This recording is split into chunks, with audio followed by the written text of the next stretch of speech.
3 xonali 92 kvadrat metrga tushgan Yakkasaroy tumanida joylashgan Novostroykamiz sotuvga qo'yildi. Mehmonxona qismini ko'rishingiz mumkin.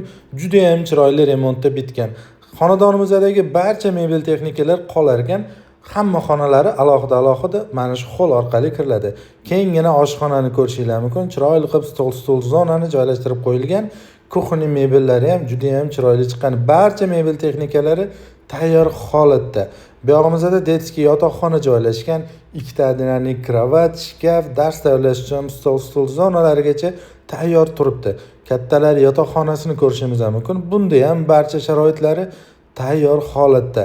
Sanuzellarimiz ham razdenli joylashgan. Yakkasaroy tumani Qaldirg'och milliy taomlarini oldida joylashgan xonadonimizda 12 qavatli binoning 9-qavatida joylashgan 92 kvadrat metr. 135 ming AQSh dollari so'ralyapti, kelishadigan joylari bor.